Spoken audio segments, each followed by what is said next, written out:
Welcome to the party. I'm not here right now, but I want you to listen very carefully. These guys are very funny, so pay attention. Enough talk. It's showtime.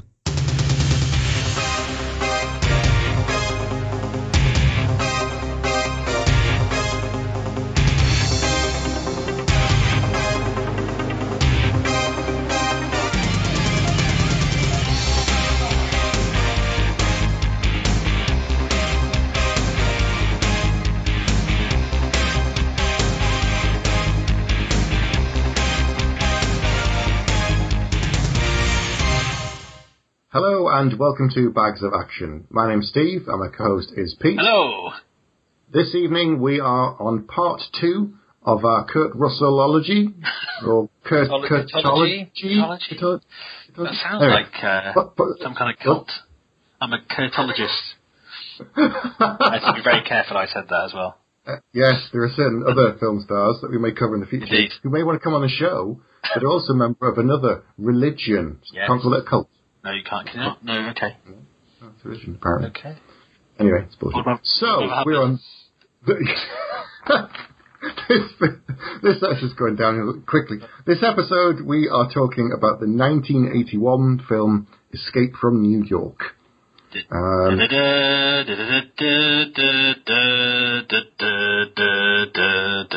won't do all. Okay, good. I wonder how long you'd go on. Well, man. Right, shall we get on with it then? Yeah, go on then. All right. Let's do it. Since I've already played the theme tune, yes, I played it, hummed it. Yes, let's not redo it. No, okay, I won't do it again. So the very, very first thing I noticed about this, as the credits are coming up, before anything comes on screen, it's black and it says, John Carpenter's. And there's a pause. I'm thinking, okay, yeah, it is his film, and it is his film for so many different reasons. The fact that you know, he wrote it, he directed it. Play the theme tune on a keyboard. Yes. It's his music, it's his film, it's his story, it's brilliant stuff. It's very in his... Now that I've revisited more of his films, there's lots of patterns to John Carpenter films. You think so? Yeah, I think so too. There's a lot of big names on the credits. I know. Kurt Russell, Lee Van Cleef. This was probably the first non-Western I think I saw Lee Van Cleef in. It's been a long time. I'm trying to think of a film other than this that I've seen him in something that it wasn't a Western. Ernest Borgnine, who I think when I probably first saw this, I thought, wow, it's the guy from Airwolf. It is. Yeah. The guy from Airwolf. It is. Donald Pleasance and Isaac Hayes. Oh, yes. Yeah. Harry Dean Stanton then. And Harry Dean Stanton, but I don't think he's either he wasn't listed or I was making notes and missed his name, so I wasn't expecting to see him. Then I remembered, oh yeah, of course he's in this. So yeah, of course. So it's a hell of a cast. The ever lovely Adrienne Barbeau. Indeed. Who'll come up to our Babylon 5 / reference. Carnival / yes. The chain continues unbroken. And always with these films that are set in the future, I think it's mad that this is set in 1997. Yes. Which feels like a long time ago, but obviously not as long ago as 1981. No, but it sort of starts with the setup. The voiceover explains what's happened to New York, the fact that all of the prisons in America have now been combined into Manhattan Island, essentially one giant prison. Because of a 400% increase in crime. Yes, and they've got a giant wall, and the police are not inside. They just keep everybody in and patrol the walls with helicopters and guns. And we see very, very early on an example of what happens when someone tries to escape over the water. Yes, we do.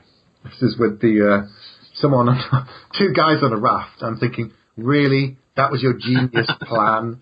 Yes, you're very in the open and exposed, and you know they've got helicopters and gun positions. So yeah, it was a futile attempt, but an attempt nonetheless. Yes, and the helicopter says something like, "You have 10 seconds to turn around." So they keep paddling because obviously they're going to out paddle a helicopter. So the helicopter blows them up. That's it. It's like they don't even attempt to turn around. So that was hilarious.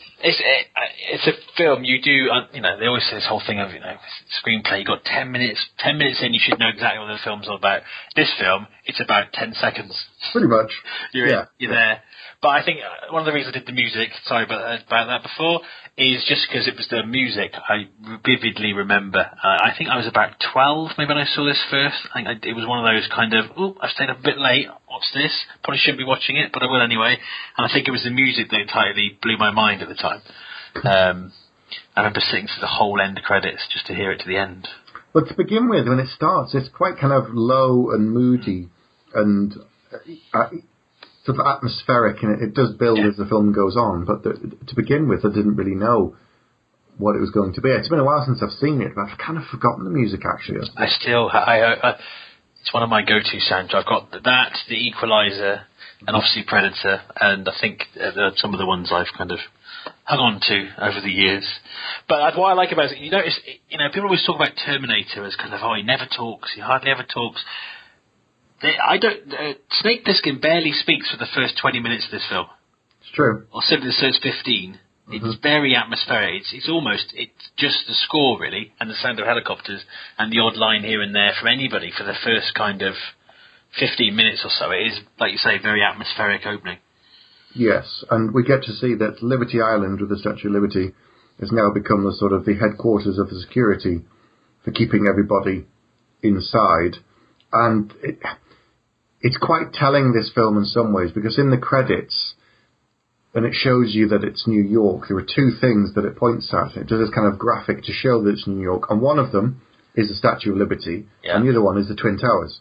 Which are in it quite a lot, actually, and it's quite telling to kind of go, okay, they're a big part of this film. Which, it was interesting because they're saying if you're trying to, shorthand for defining a city in New York, it's the Statue of Liberty and the Twin Towers, and then off you go, and the island, and that's kind of it. So then we get to meet Hauk. I thought it was Hoke or Hope, and it wasn't. It was Hauk, apparently. Yes. Played by Lee Van Cleef. Indeed. Who's a bit of an arse, if I'm honest. Yeah, he is. I warmed him a bit near the end, but to start with, yes, an arse. But I want to get a little pun in early for me. Because at the beginning, we see Snake on a bus, not snakes on a plane, when he's... Nice. Thank you. They escort him off the bus in handcuffs. Yes. And take him to the processing centre, debarkation centre, that's it. Where before he's sent into the prison, they offer him a great choice. Do you remember this? It says, follow the yellow line, no talking. No smoking. No smoking. And then it says to him, it says, prisoners, if you would prefer termination, you can be put out of your misery, essentially, and cremated. Or you can go to prison. It's up to you. It's a valid... I mean, to be honest, maybe that's a good option rather than being shot on a raft. Maybe. But I remember this to give out, kind of... Obviously, Kurt Russell's played a lot of cool characters, and obviously the last film we did was him playing a cool character. But here, it's just, as soon as you see him, it's the hair, it's the eye patch, it's the leather jacket, and even before he has one of the coolest names, even before you know his name, he's just, you're like, I don't know what else is going to happen in this film, but this guy is going to be the coolest thing in it. Yes, and he's got the stubble, and his sort of bright blue eye. He just looks proper hardcore. Yeah, and he's, again, I've got 3 more paragraphs of notes before he speaks. It's true. Yeah. So he's being processed, and at the same time, the people in the control centre start having a bit of a panic because they're saying there's an aircraft 7 miles out that's in distress. In David 14, which is the restricted area. Yes, and they can't find the code for the plane. They're saying, well, what's the call sign? And they're saying it's not on any records. So they've sent a memo to, I think they've called DC to say, do you know what this is? Because we can't find it in any of our records. What's this plane? And then the code comes back on the computer with the great green screen readout. Yeah. The stuff like that in this is hilarious. So I know we talk about this a lot in films that are a bit older, but it's very funny. Giant kind of computers and huge radar machines and huge phones. It's brilliant stuff. Anyway, and so the message comes back that David 14 is in fact Air Force One. Yep. And they think it's going to crash into Manhattan Island. That's it. And then did we cut then to actually seeing in the plane, but the National Liberation Front have taken over the plane. There's a female pilot, if I remember, or it's a female terrorist has taken over. Yes, terrorist. She's killed the pilot and the co-pilot, and she's flying the plane whilst reading out her manifesto that's scrawled on a bit of paper. And then before they can crash it, though, Donald Pleasance, who is the president, I don't think you like him immediately. No. I think straight away he just seems like a little weasel. He is. He's handcuffed to his briefcase, and he gets into a very fancy red escape pod. Yes, and they're sort of saying, oh, we can't open the cockpit, she's pressurised it, we can't shoot it in, so we're going to have to send you out in the pod. And he's like, well, okay, you're all very brave, get me in the pod, get me out of here. Wow, you're not even going to try anything else. Nope, I'm going, bye everyone, thanks for all your efforts, bye. But we don't actually see the plane crash, they do a sort of computer projection. He's no Harrison Ford, is he? No, he's not. He would have found a way to crawl through the piping and pop up in the cockpit under her feet and shot her and then steer the plane away. But no, anyway. So I go here, yes, 15 minutes, hardly any dialogue, and then it starts to gather a bit of pace now. This is when we get the president's finger. So yes, the plane has gone down, the pod is somewhere in the city, but they've got the beacon. So Hulk sends in 2 choppers with about 40 armed guys, and he goes in himself to rescue the president. And they get to the pod, and the pod's empty. And then this bloke turns up, weird little spiky hair. I never actually got the character's name. Do we know who the character's name? Oh, gosh. Or even the actor. He's a weird-looking little fella. So I don't even know. I'm just looking for when he reappears later. But it's this weird little guy turns up and says, he gives Hulk the president's severed finger with his ring on and says, you've got 30 seconds to leave or else we'll kill him. Yeah, so what do you want? If you move in with the choppers, then he's dead. Yeah, and Hulk's saying, well, what do you want? And he just keeps counting down the seconds until they get back on the choppers and fly away, and that's it. So there's no demands, but they've just taken the president and that's it. Which is a bit weird. I guess he's saying, well, they haven't worked out what they want to do yet, so most peculiar. That is true. Sorry, I was trying to find out the name of that character, but I can't. Okay. Lost the characters, actually, I've just noticed. There's Romero, Cronenberg are named after other directors. Nice. Very, very nice. So, yes, the president is stuck. Yes. And they want to rescue him, but they're not quite sure. And they're talking about reclaiming the whole island and killing everybody in an attempt to rescue the president. And then it becomes a bit like The Rock, but many years before, or lots of other films, I guess, where send a poacher to catch a gamekeeper or something. That doesn't even make sense. A hunter to kill, to catch the hunted. I'm very tired. So we find out that Snake, it was special ops. He has 2 purple hearts, but then he robbed a bank, and he still hasn't spoken at this point. No. But then when he does, you realise that he's actually playing Clint Eastwood. So you notice that he does the Clint Eastwood whisper. And I think it was interesting, when you think he's opposite Lee Van Cleef. Yeah. And he sounds like Clint Eastwood. Just, it's kind of that, he just has that whisper, that kind of gruff whisper. I won't do whispering because it freaks you out. That's okay, so I don't mind it with an accent. With an accent? So if I whisper in Scottish, that's okay. That's fine. If you put an American accent on, it's not a problem. So yes, Hulk makes a deal with him and basically says, you'll get a presidential pardon if you go in, and rescue the president. Get him back within 24 hours. Yes, because there's an important conference that the president's supposed to be at to prevent some sort of calamity with China and Russia, I think. Yeah, there's a peace summit or a summit of some sort to stop a third world war between America, Russia, and China. And there's a tape recording, I think, that is in the briefcase that needs to get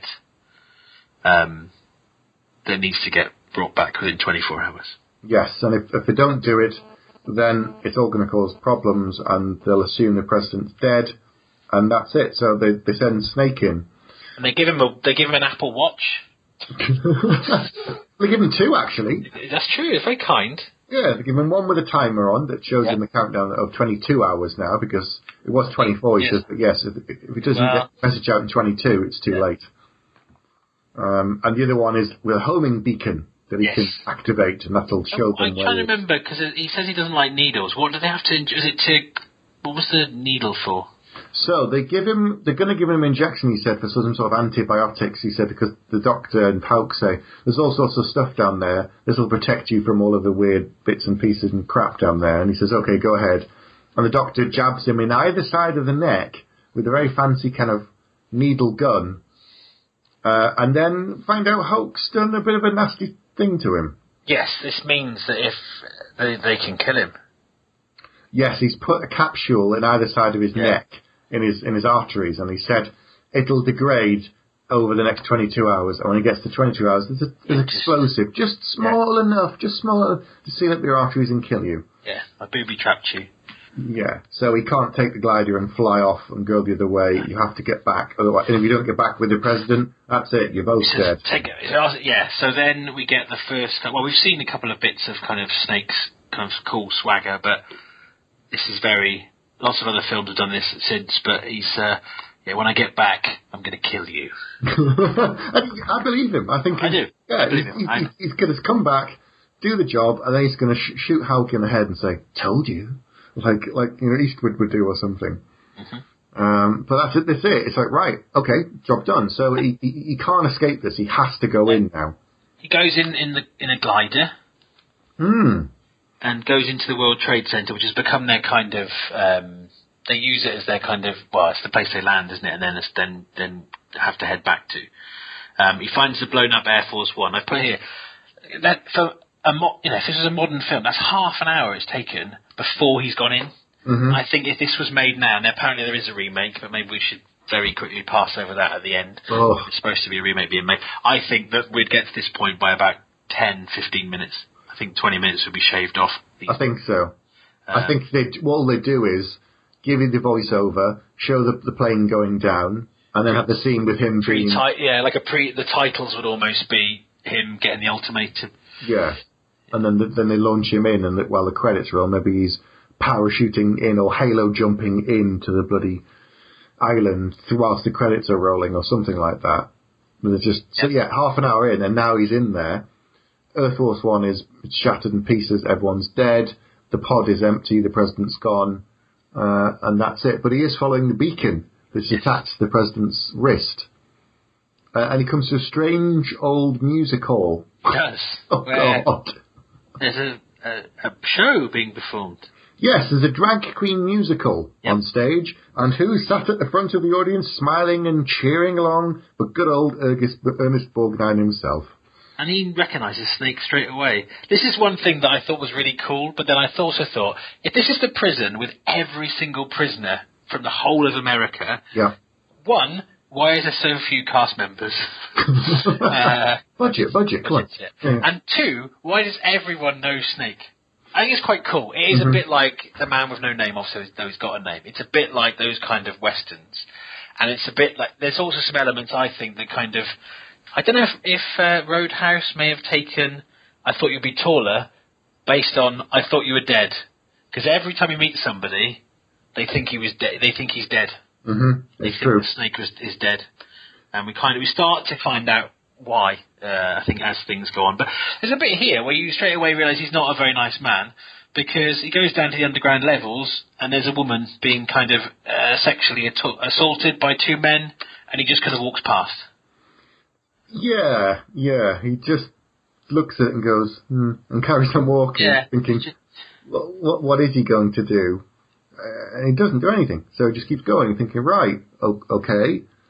But then he comes across, very odd, a man being beaten by another man for some reason, who's got the bracelet on for the president, tracking his ID, and he pushes the man off and says, Mr. President, and the guy with the bracelet, this weird, odd bloke with a beard, who starts singing or something, and it's blatantly that's not the president, they put it on him, and he's like, no, I am the president of the United States of America. So Pliskin starts talking to Hulk on the radio and saying, "That's it, he's dead, he's gone. I want me out, get me out of here." And he's like, "No, if you don't come back with him, you don't get out. We'll shoot you down. If you try and go in the water, we'll blow you up." Oh, great! And so the President's Watch, which is on this other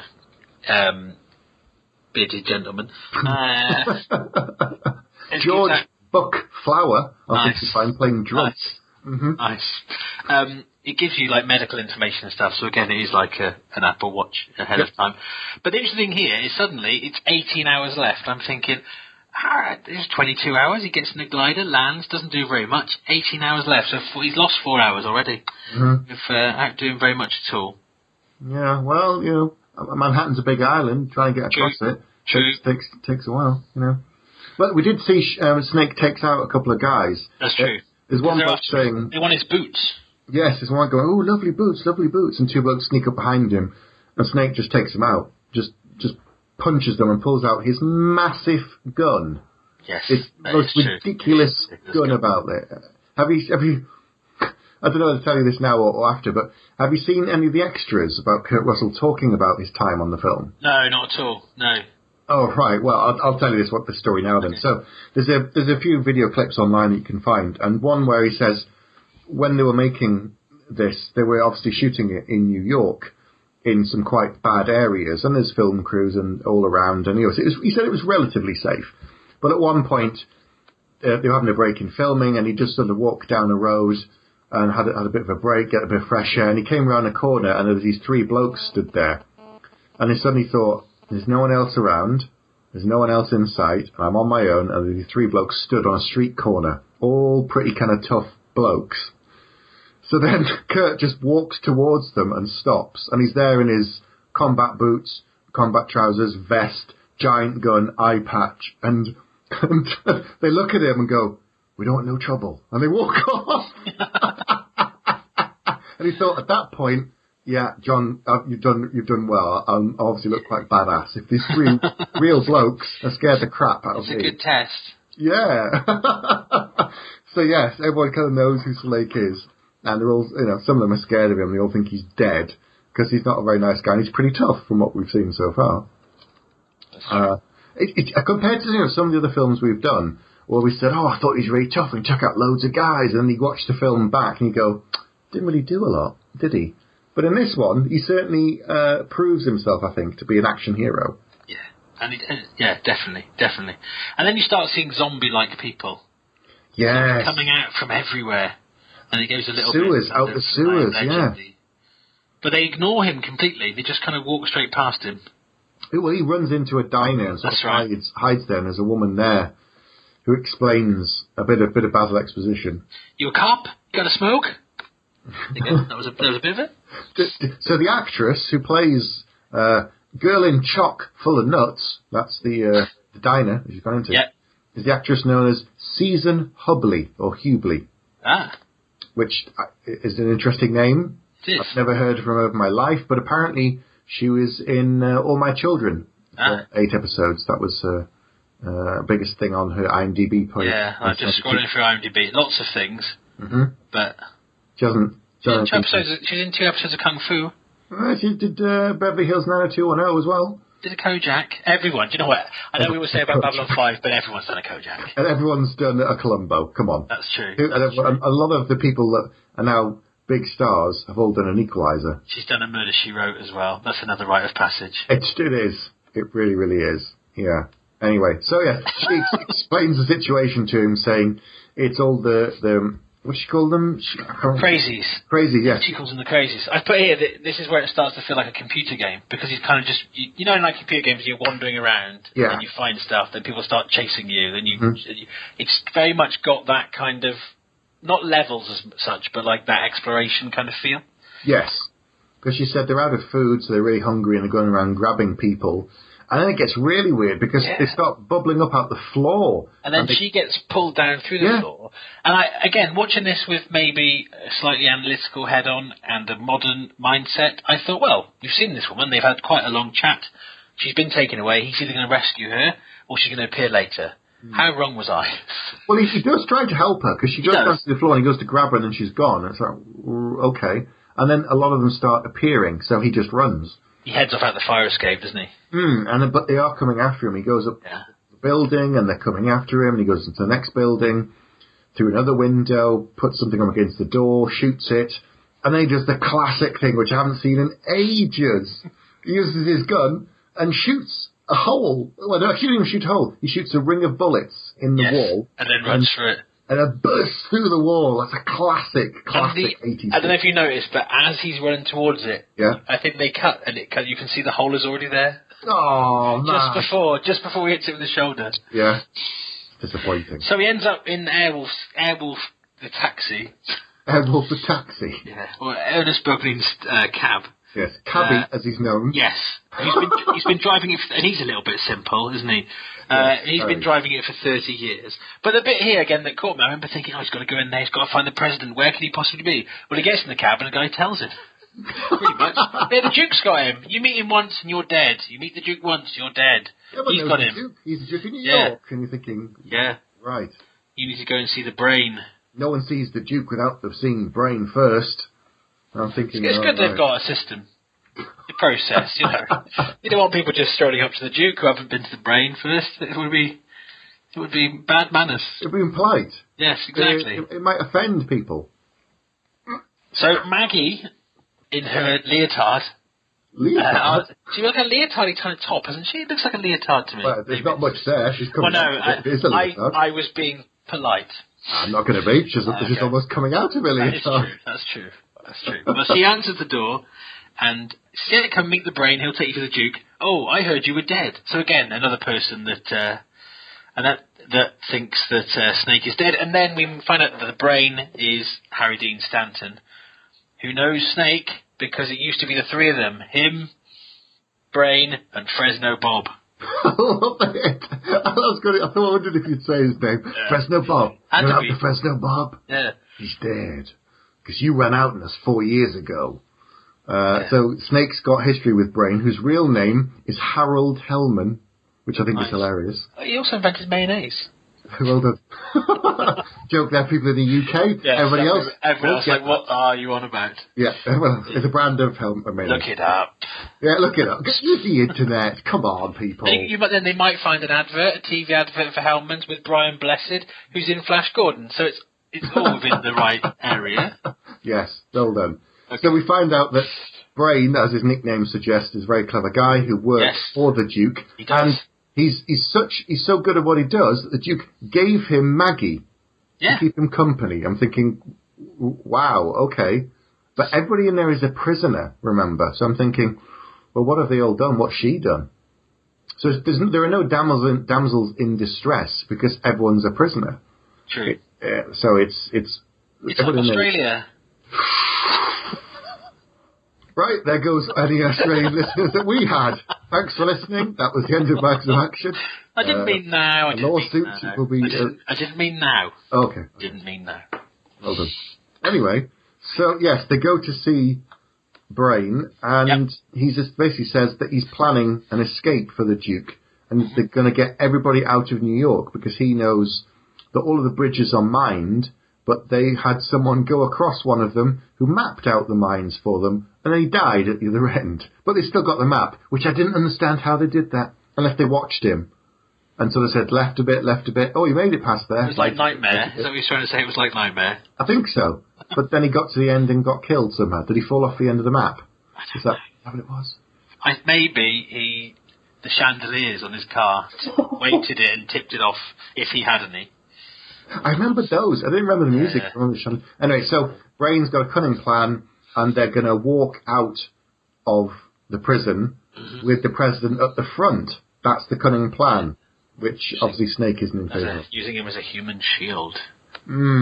But Snake says, well, no, let's not do that. Well, and the cabbie has already said you meet the Duke once and you die, which...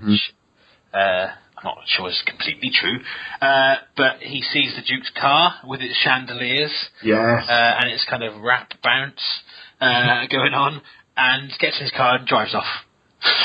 He's gone. He's out of there. They leave him. He leaves them to die basically, and runs off.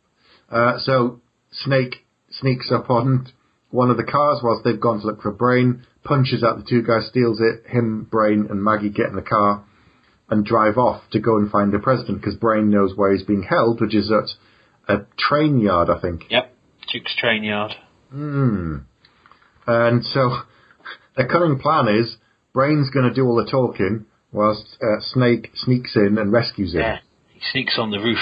Yeah, which is, I didn't spot him at first. The first couple of seconds I thought, well, he's doing a good job of keeping them distracted, because I didn't see Snake go past on the train. So I saw, I think he shook his hair, and the movement of his mullet was what caught my eye. Is that what it was? Yeah.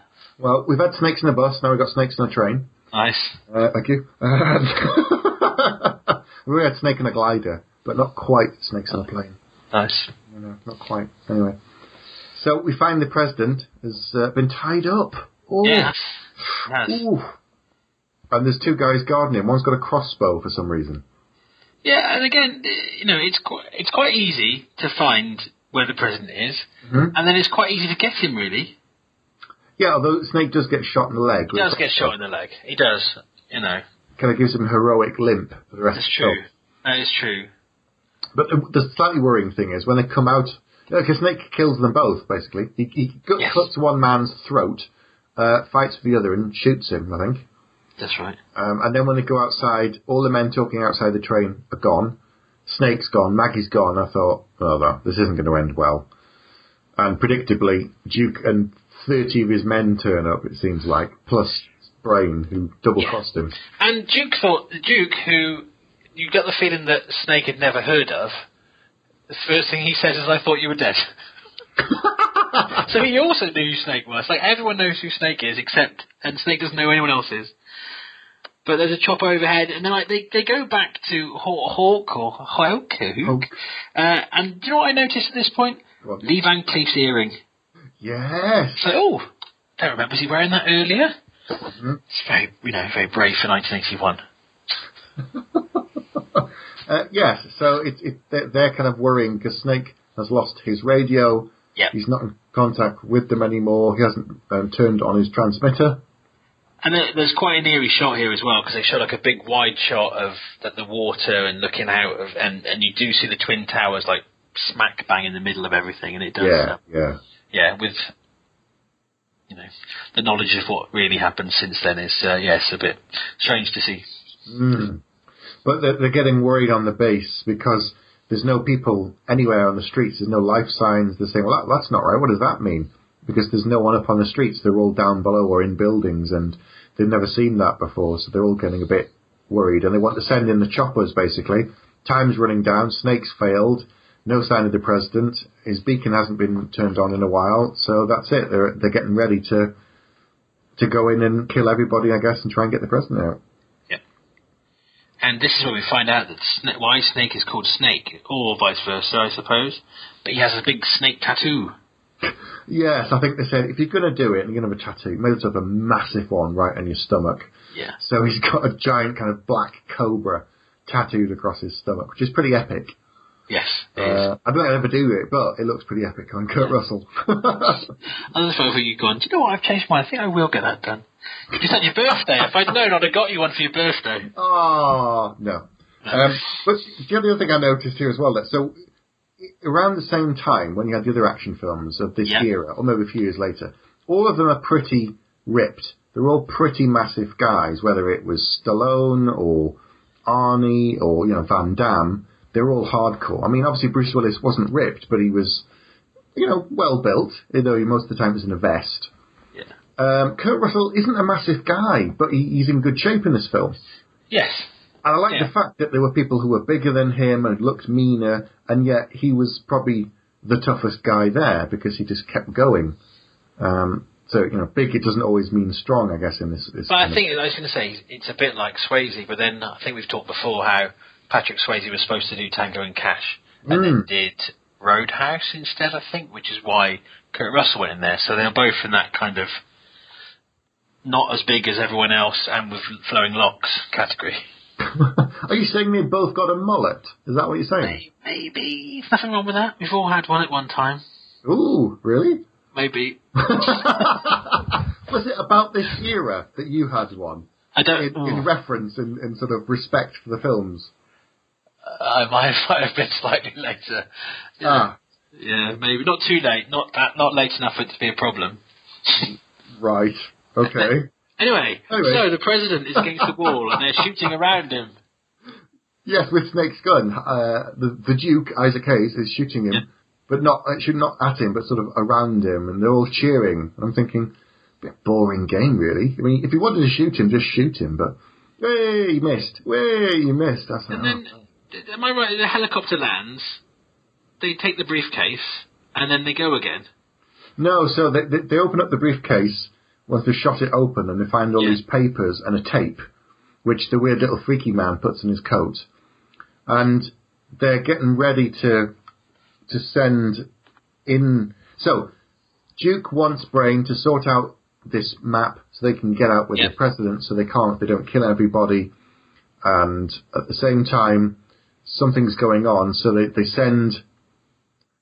A bunch of people are stood in middle of the park.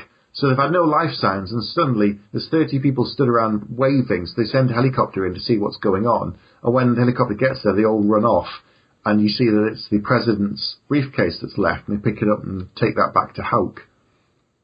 So they're not sure what that means. They're not sure if the president's alive or dead, but then they open it, there's a message! It's a message from the Duke!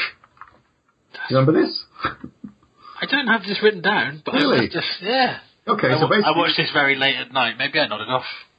Maybe you did. Maybe this is the moment you fell asleep. So basically, the Duke has said he wants everyone inside the prison to be pardoned, and in return, they'll get the president.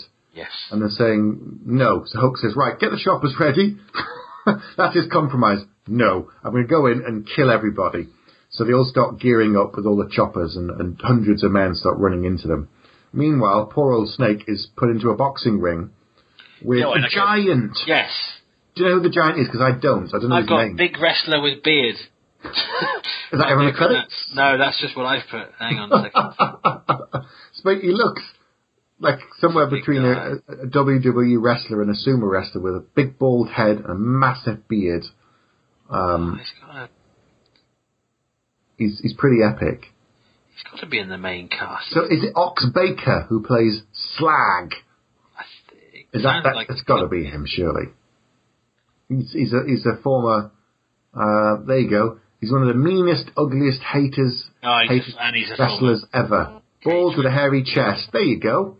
He's a cage fighter and a wrestler as well. There you go. So Ox Baker's his real name. His films around this, but before this he played fighter in Battle Creek Brawl, and after this he played Russian wrestler in Blood Circus. And this year, in the film Pinwheel... He's playing Ox. Ox Baker's playing Ox. Yeah. Wow. Maybe, he's 80 now, so maybe you had to give them the same name as he's got in real life. 80? Yeah. Wow. Wonder what that Pinwheel is about. I'm worried he might be wrestling too much. Age 80, still in the ring. I still got it. He's fourth on the cast list. Wow. He's possibly the most famous person I can see. What are you saying? It's a small budget film? Well, no. So, Snake is stuck in the ring with Slag, and the first round one is bats. And I thought, that's pretty bad. That's pretty nasty. Him against a giant bloke with bats. And then we get to round two, and they take his bat off him. And I thought, that's not fair. Then they give him a spiked bat and a shield made of a bin lid. So it's really gone from bad to worse, I'd say. It has. And then Brain cuts the president free at this point, doesn't he? While this is going on. Yes, Brain's come up with his own cunning plan. But the president is himself thinking, well, Kurt Russell and Patrick Swayze get all these films. If I'd like to get that kind of career, rather than being bald Donald Pleasance, perhaps I should have long blonde hair. Yes, the people holding him hostage have dressed him up in a blonde wig, yes. And for their own amusement or something, I don't know. But he's a bit agitated. But of course, Brain's worked out how Snake got in, and he says, "Right, that's how he did it." He's very clever. Well, hence the name, I'd guess. Yeah, maybe. So he's worked out that top of the World Trade Center is some kind of craft and they're going to go out the same way with the president. That's their cunning plan. But there's a good moment here I quite liked, because Brain tries to talk his way in at first, and it's not really working. So then he stabs the little weasel, and Maggie shoots the 3 bodyguards dead straight away. Yeah. Just pulls the gun and straight away 3 shots dead. I'm thinking, wow, I was not expecting that. So yeah, she's pretty hardcore, and you think, well, what was she put in for? Anyway, meanwhile, Snake is battling for his life versus Ox with his spiky bat. Really spiky bat. And go on. No, I'm not. I'm lost track of my notes here. I thought change the pill. What does that mean? Change the pill? I don't know what that means. Is it code? I don't know. Is that your safe word? I've got they killed the sidekick guy, which is the guy that, yeah, that's fine. Changed. Oh, is he called Pill? Maybe not. I don't know. And of course, when Snake does win... Oh, no, you mean, that's how Brain gets in to see the president. He says that he's got a suicide pill on him. That's right. And they have to get it off him. The Duke's told him, and the Weasel guy's going, no, he isn't. There's no such thing. You're making it up. So then Brain stabs him to death. That's right. Yeah, there you go. All makes sense in the end. Yes. Just about. But moment here, once again, Snake proves that he's actually a hardcore. He's not just someone who talks very rarely and doesn't actually shoot anybody. He's already killed a bunch of people. We've seen him do it on screen. And he takes out Ox by smashing in the back of his skull with a spiked bat. Yes. Their champion, he kills him in the ring. He kills him. Yeah. He wins in gladiatorial combat and everyone chants his name, because that's what always happens, isn't it? Yeah, I thought they were going to turn on him and send in someone else, or... Snake! Probably with a bit more gusto, but yeah. Well, you know. I thought the Duke was just going to give him like a thumbs down and get someone else to shoot him. But he doesn't, because it all goes wrong. Because this bit's ridiculous. I couldn't help laugh at this point. Someone runs out and whispers something in Duke's ear. He panics and they all run off. And they're both going, wait, Brain's stolen the president. And he's trying to escape. And the room empties, leaving Snake on his own in the giant theatre by himself. Yeah, which is a bit weird. You'd think they would do something to him. Someone would say, oh, keep an eye on him. You two, keep a gun on him. Just keep an eye on him so he doesn't do anything naughty. Nope, no idea. So I've got here 1 hour 35 minutes left on the clock, and it's reactivated to say that he has the president. So yes. How did that... So did Brain do that? No, so one of the guys stood by the side of the ring, had one of his wristbands on, and the other one had his timer on. Yeah. So as soon as he's won the match, he grabs the guy by the side of the ring, punches him, and pulls off his wrist thing, and presses it. And at this point, Hulk is about to go in with the choppers, and the other guy runs out and tells him and says, something there, Snake's reactivated it. And he's saying, oh, it's Snake. He's like, how do you know? Well, I don't, but if it doesn't happen, we'll go in anyway soon. So yes, Snake is running for the World Trade Center, so is Brain. Yes, that's right. But go on. They reunited, and then Snake sees there's no tape, but he kind of... Go on, take over, because I don't think my notes make any sense. So, the weird thing is, no one knows where the President and Brain is, except for Snake. But there again, you would think, would you not have someone stop and ask him? So, he gets the World Trade Center on foot, ahead of everybody else, including the Duke, gets up to the roof, just in time to see some savages, as Brain calls them, push the glider off the roof. So then Snake teams up with Brain and Maggie, and they shoot the other people, escape, and get back down to the ground floor to get in Brain's car. And he's saying, give me the map to get across the bridge, give me for the map of the mines, give me the... What else did he say? Give me the gun, and give me the car keys. I think this is when they get in the car, try and start the engine, it doesn't start, so they open the bonnet, and a man climbs out with a gun. You think, hang on, how long were they up there? Although they are puffing and panting when they come down. Do you notice they're totally out of breath? Yeah. They also manage, in this old cab that they've been driving for 30 years, to get up enough speed to jump over a crashed car with no ramp. Yes, so Duke starts chasing them and all his men. They get in Cabby's cab and start driving, and they're going to go over the bridge with all of the mines, which is just And he keeps saying, "You're pushing it too hard. You're pushing it too hard." Cabby's telling him to slow down. And then the back half of the car gets shot off, doesn't it? No, they hit a mine and it explodes. Oh, yes, it blows it in half. But the Duke's coming after them in his car with the chandeliers on, which is hilarious. And Cabby's dead. Oh, yeah. So sad, so sad. But no time to mourn. No time to mourn. No time to mourn. More people are due to die. Yes. So they run on foot, and they're running, and they're running, and they're running, and Brain's calling out, "Veer left, veer left." I love this bit. And then he explodes. Yes. And then Snake just says, "Keep moving." Yeah, but Maggie, I love just the fact that he's going keep left. They run right, and he's the one that blows up. Yeah, it's very true. Not so brainy after all. Bit more pinky than Brain, I'd say. But hey, and then you get Maggie, Maggie's last stand. I may have been given to Brain, but she obviously cared about him in some way, so she stands and shoots the Duke's car, but knowing that he's going to run her over. Well, I think she does it to buy them time to get away. Yeah. But she's, Snake says, "Come on, let's go, leave him, he's dead." But she doesn't. She just holds out a hand for the gun. And Snake just sort of gives her this look, and it's like, he knows, and she knows. But she takes the gun and just gets in her shooter's stance and just starts shooting at the Duke. But she does take out his car, but at the same time he slams into her and kills her. So he's reduced to going on foot as well now. Yeah.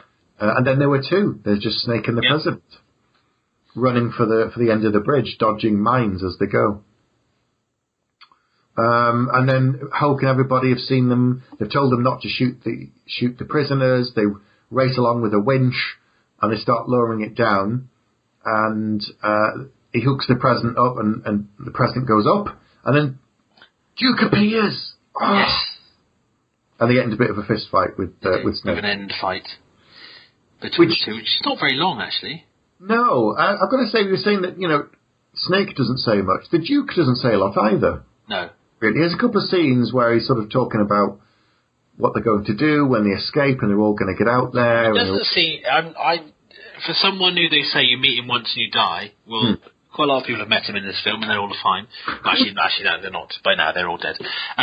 But he's not that scary. No, he's not. He seems to scare everybody in there. So he's obviously done something pretty horrific, or he's just very good at controlling people. A good persona. Yeah. So him and Snake have a bit of a fist fight. They lower the winch, and Snake keeps looking at the clock because he knows he's only got minutes before the explosives go off in his neck.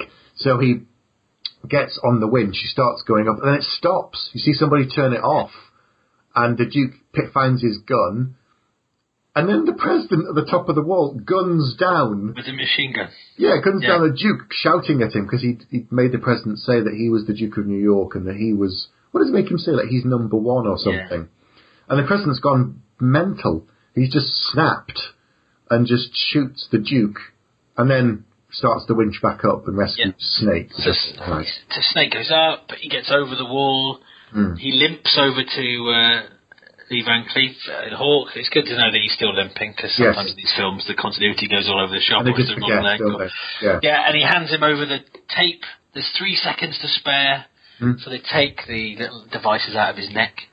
Well, they neutralise him, but Hulk won't give him the antidote, until he gives him the tape. That's right. Just that final little twist, that final little, F you, I don't care what you've done, you've got the present everything. So Snake gives him the tape, the doctor quickly neutralises the thing, and that's it. Yeah. He's safe, he's not going to die, and the timer runs out. And they're shaving the president for his TV address. Yes, he can't be at the conference, but we're going to put him on camera and he's going to speak at the conference. He thanks Snake. Is he smoking? He's got a cigarette again. Yeah, he's having a little moment of his own time. And then he turns to the president and says, he's got one question for him. How do you feel about the people who died in the process of getting you out? Yes. And he says, I appreciate the sacrifice, but it's you don't get any sense that he really gives a shit. I got the impression that he's learned nothing, despite everything that he's been through, despite all the trauma, having his finger cut off, seeing the inside of the prison. He's not changed one bit. And Snake's looking at him with incredulity, sort of like, really? Really? And the president's just staring back at him blandly, like, what? What do you want from me? What? I've already said thank you. You've already get my pardon. What do you want? It's almost like, actually, the Liberation Front were right, because this guy is a problem. Yeah. And then Hawk says to him, kind of, you should come and work for me. We make a good team. Actually, weren't you going to kill me? I'm too tired. Maybe later. I love it. And then the president starts making his speech to camera, saying, now, Well, it's a bit before this, though, because all the way through, everyone's called him Snake. And then he calls him Snake, and he says the name's Pliskin. Yes, to Hulk. That's right. Yeah. He says, the name's Pliskin. And then the president says, he's making his speech about, I can't be there, but, with this information I have here, it'll bring about peace, and everything will be fine, blah, blah. And they press the tape. It's a cassette tape, remember? Yeah. This is back in the 1980s. Right, I'm saying, set in 1997, the time of the cassette tape. Yes, the 90-minute cassette tape. Yeah. And C90. Yeah. It's a BSF. I think so. And they press play on the tape, yeah. and Cabby's music blares out. I love it. Absolutely love it. And as Snake walks away, you see him ripping up the tape and pulling the tape out. Because basically the world isn't worth saving. And the president's a dick. Yeah. And that's why I'm kind of thinking, I've seen the sequel, but hang on, if he's kind of not stopping the Third World War because he thinks the world isn't worth saving, then how is there a sequel? I can't remember because I haven't seen the sequel. You haven't seen it? I have, but not in a long time. No, I've seen it once. Me too. I think I've seen this more times than I've seen the sequel. I remember Pam Grier. That's about it. I think there's a jet ski. Is there a jet ski in it? Jet ski? What? Maybe not. I think all films should have a jet ski. Okay. Well, we had a glider in this. That's true. That's like the jet ski of the sky. And a pod. Yeah. A red pod. It's true.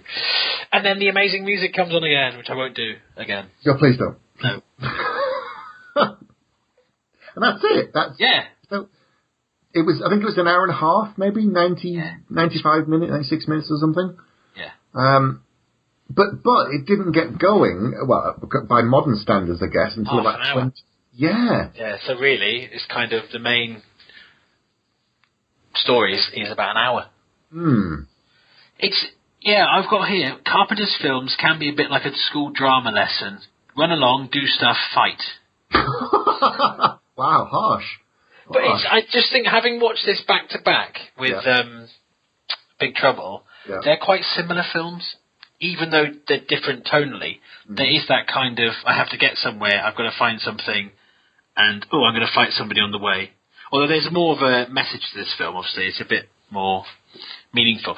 A lot less happens in the film than I remember, but maybe because I saw it so long ago and I was so young. At the time, I thought this was the coolest film I'd ever seen. It was dark and it was edgy, and it doesn't seem like that now. But I guess I think we've got to score this, remembering that it's how old it is. Yeah. It's ahead of its time, definitely. But compared to Big Trouble, there isn't the comedy there. There isn't the insanity in terms of Big Trouble in Little China. The amount of ridiculous things in there, where after a while you just have to accept them. You just have to go, okay, yeah, fine. I'm just going to go with strange glowing things and magic and lightning men riding lightning bolts. I'll just go with it. Whereas in this, there wasn't anything where I went, hang on, that makes no sense at all. It was, relatively grounded and realistic within its own scope. There's no looking to camera. There was no ridiculous technology. There was no anything that made me kind of take myself out the story. Whereas in Big Trouble, you just have to go, I'm not even sure what's going on. I'll just go with it. It's got definitely a darker tone. And at the beginning, it had that kind of the music, and there were certain moments that kind of tone, I guess, of the late 80s, early 90s, the kind of the equalizer all music in some ways. Yeah. Stuart Copeland at his best, Indeed. It was darker than I remembered.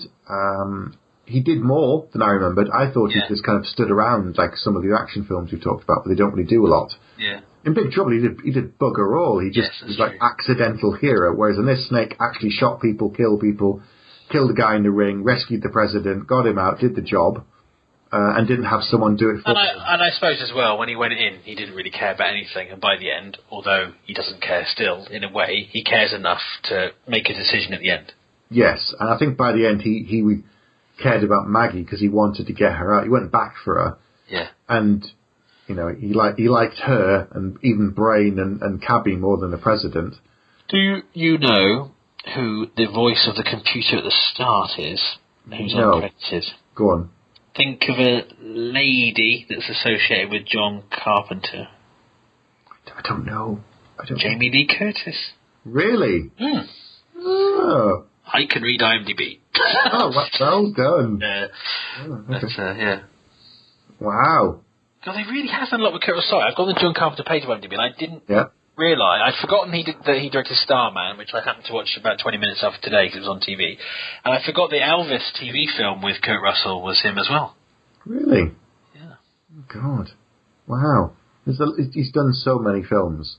I'm sure there's a whole bunch I've not seen of his. I'm going to have to go back and just start going through. I mean, is it John Carpenter's Vampires? Yeah. I actually really like it. It's mad. I really like that over film. the top. I've seen it since and gone, what was up? I love James Woods. I'm not sure if that film qualifies as an action film. Does it enough? I'd love to cover that at some point. But I'm a big fan of James Woods, so that to me is like schlocky horror with James Woods. It works. Maybe it could be a Christmas special or something. Maybe. We'll do that. Halloween special. Oh, I think it's a good idea. Yeah, why not?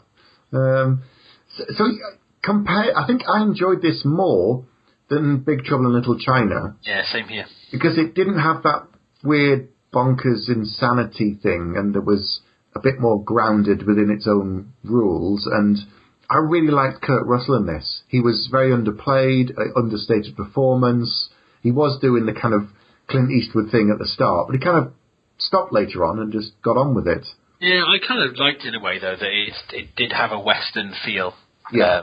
But it was a futuristic... post-apocalyptic almost. Kind of thing. So, and again, I say, at the time, when I first saw it, I'd never seen anything even slightly like it. Right. Enough with the yakety yak. What is your score? So, are we ready to do some scores? Yeah, I think so. Okay, you go first then. Okay, I'll go first. So, again, I like this film a lot. Saw it a long time ago. There were bits of it that were slower than I remember, and the bits of it that were a bit kind of episodic, as I said earlier, kind of scene to scene. Having said all of that, taking into account when it was made, and thinking of some of the things that we mentioned that I think lots of other films have kind of followed the path from, in the kind of anti-hero thing, I'm going to give it 3 bags. Ooh, okay. So why isn't it a 4 or 5 bagger? What's it missing? It's just the pace, and I think just because everything was quite easy. It was easy to get in. Right. It was easy to find the president. There didn't seem to be enough realistic threats. You didn't really ever think that Snake could ever not make it out. Yeah. So I guess that would be my reason for not giving it a higher score. Okay. And just comparing it to other films, I guess, that I've given higher scores to. Yeah. There was a lot of convenience in there. The fact that Cabby turned up at the right moment, at the right time, to help them out at various moments, to move the plot along. I can see why it became a cult film. And I can see why it sort of developed this following, and why the Snake Pliskin character was so beloved that they've gone on and done other things with it since, and then they went and did the sequel, and I just really like the character. So I'm actually also going to give it 3 bags. Okay. A warm 3, because we don't do half bags. A warm 3. I don't want your warm bag.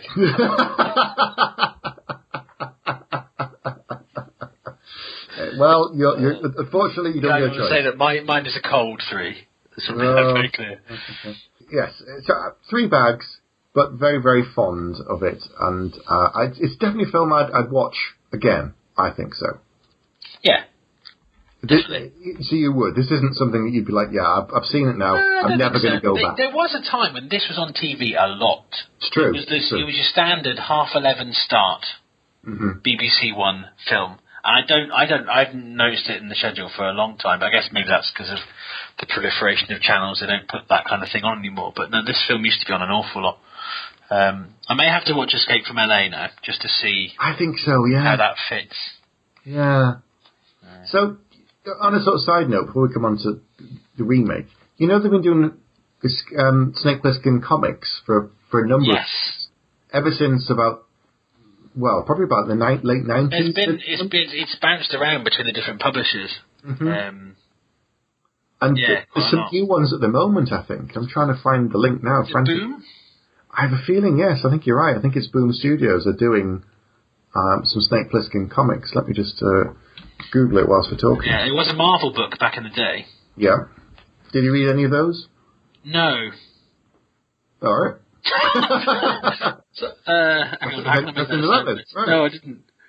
I was trouble. The thing is, when that would have come out, I wasn't at the point of reading anything that wasn't really superheroes. Mm-hmm. Okay. Yeah, Boom.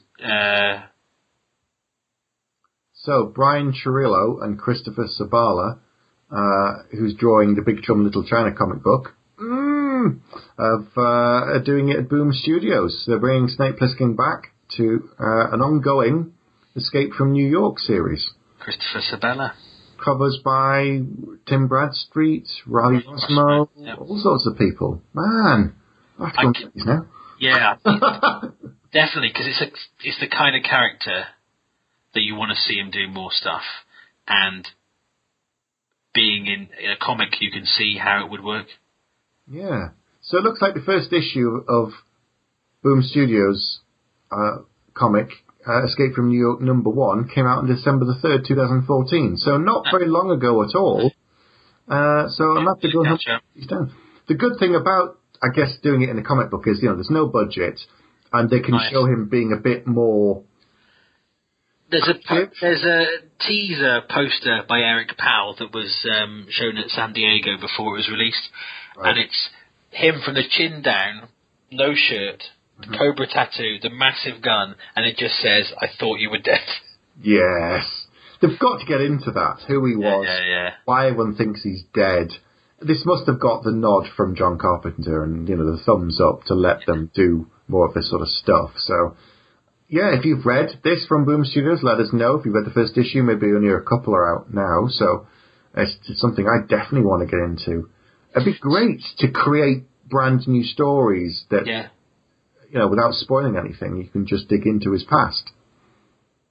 Yeah, it's interesting here they're saying that it's, him and Mad Max are the two kind of original kind of post-apocalyptic action heroes, but there have been loads since, so these are kind of the originals, really. Do you want to talk about the remake first? Sorry. Yeah, well, I don't know very much about it, actually, because it's been mentioned a bit, and there's been talk of some cast, but I don't think it's... What is this? Escape from New Jersey. What? 2010, a follow-on from 2010. Oh, gosh. That sounds... What is this? Sounds bad. Starred in Hector de la Rosa as Snake Pliskin. And also featuring Jack Burton. This has got to be a fan film. Jack Burton's in it as well. Oh, no. That's not good. No. So that's not the remake, then, I take it? No, sorry. I've just clicked on this and I wish I hadn't. Oh, terrific sequel. No, that's somebody's written that themselves. Is that the director? That's from 2010. Oh, gosh. Escape from New Jersey. There's another one. Return to Escape from New York video from 2003. I don't know. There is supposed to be a remake being made, but it's early days.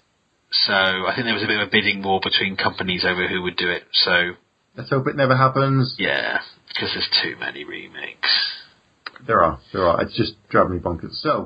So I guess that's it for this episode. Anything else we've missed? I think we've covered everything.